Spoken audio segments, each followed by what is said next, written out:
The grieving mother of 21-year-old Kamal Uddin weeps in the doorway as village elders recite verses from the Quran on the second floor of the family's mud brick home in northern Afghanistan.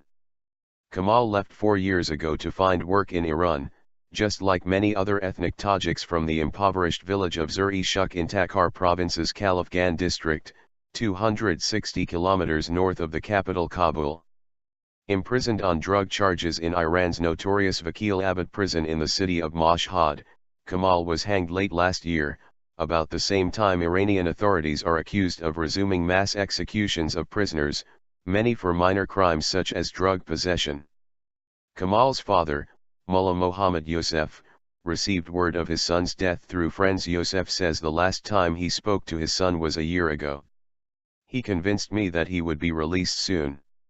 He said to me, "Dear father, don't worry about me." Youssef tried several times to get his son's body back, but the Iranian government refused to hand it over, he says. No one can bring back corpses from Vakilabad prison, Youssef told Al Jazeera. Other prisons give the body back. Only Vakilabad's rules are different. I have no idea why. Human rights groups estimate more than 4,000 Afghans are currently on death row in Iran, most for drug-related offenses. Village elders here say they have compiled a list of more than 100 names of those executed in the past 6 months, 80 of those bodies have been returned. The majority of Afghans are locked up in Mashhad's Vakilabad prison. Others are incarcerated at the Ghazal-Hesar prison in Karaj, west of the Iranian capital Tehran, and the Kerman and Zaydan central prisons also hold a large number of Afghans, says Mahmoud Amiri Moghadam, Iran Human Rights, IHR, spokesman in Norway. Schoolteacher Kari Mohammed Amin told Al Jazeera he recently traveled to Iran to gather his brother Habibullah's body, after he too was executed on drug charges. Amin's wife said the body was badly bruised from beatings. Of course the dead bodies from Iran are increasing, said local villager Shamsaram, 32, who gave only one name. But most of the bodies are buried in Iran. Poor families can't afford to bring the bodies back. No one's listening. Only China executes more people each year than Iran. Norway-based Iran Human Rights, a group that documents executions in the country, says at least 580 people were executed there in 2012. The United Nations said in February that the pace of executions in Iran had been stepped up over recent months. The Secretary General remains deeply troubled by reports of increasing numbers of executions, including of juvenile offenders and in public, a UN report said.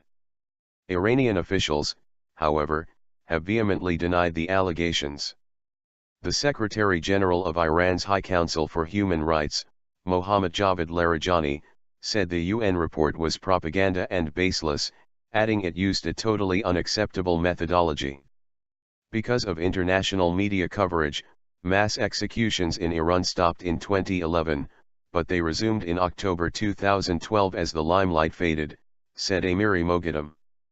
This issue of the Iranian regime executing Afghans is getting worse day by day, said Batash Siawash, a Kabul-based parliamentarian.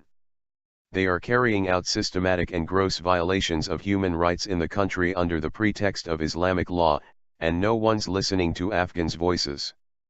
Siawash told Al Jazeera he believes part of the reason Afghans are being targeted is because of Kabul's close ties to Washington, one of Iran's main antagonists. We're concerned that after the signing of the security partnership with the United States, the regime in Tehran will put more pressure and take more action against Afghan citizens in Iran, he said. Death for drugs. About 76% of executions in Iran are drug-related, and torture is often used to extract forced confessions, said Amiri Moghadam. Heather Barr of Human Rights Watch, HRW, told Al Jazeera due process was lacking for those facing capital murder cases in Iran, and its widespread use of the death penalty for drug offenses is not in line with international standards. People won't have had a fair trial, have had access to free counsel, and won't have received assistance from their embassy if they're foreigners, Barr said. It remains unclear why Iranian authorities have stepped up executions, many of them carried out in public with groups of 10 prisoners hanged to death.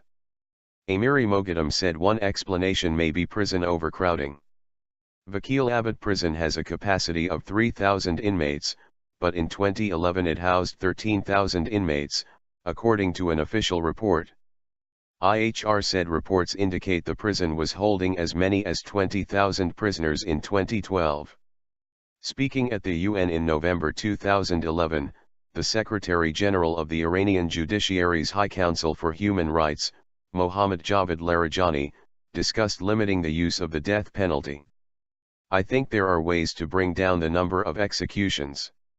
More than 74% of executions in Iran are stemming from drug trafficking-related crimes, Larijani said.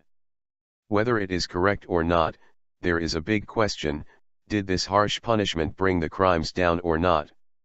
In fact, it did not bring it down. One of the grim ironies over Iran's executions is the support the country receives to fight the drug trade within its borders from the UN and international donors that abhor the death penalty.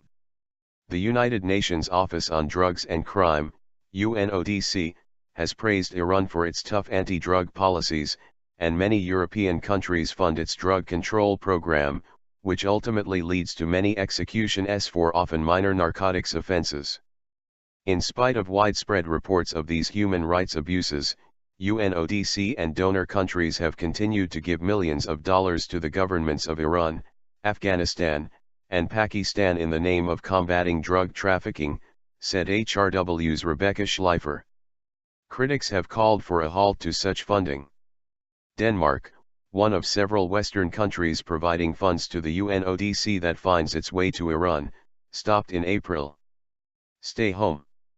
Community elders and mullahs back in Zir-e Shakh told Al Jazeera they've advised young people not to go to Iran, despite the better economic opportunities across the border. Over 1,000 times we've tried to prevent them, but they don't listen, said Zayuddin, a local elder. We have protested, gone to Kabul to talk with top officials. Whatever we do, there is no result. Many Afghans have criticized their government for failing to hold Tehran accountable for Afghans being executed. Iran pays money to the president's Hamid Karzai's office, they have admitted this themselves, said Kamal Sadat, a political analyst. So when you take money you obviously can't stand up to that government. Months ago at a media briefing, Afghanistan's foreign ministry spokesman Janan Mozazi told reporters a delegation would be visiting Tehran in the near future to find a lasting solution to the growing problem of Afghans being executed. Mozazi declined to comment when asked about the executions and if a delegation had ever been sent.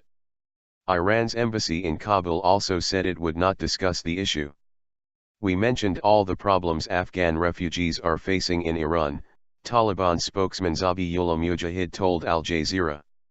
Indeed, we discussed the executions of Afghans. This was a first priority issue because Afghans are facing harsh conditions there. In Zir-e Shakh, Youssef said he is leaving for Iran soon to see his son Kamal's grave. He said he will also visit his eldest son, who is still imprisoned in Iran on drug charges, and Kamal's Iranian wife. Before Kamal was jailed he got married, and prior to his death by hanging the couple had a daughter. He will never see his baby, said Youssef, shaking his head in distress. It's terrible.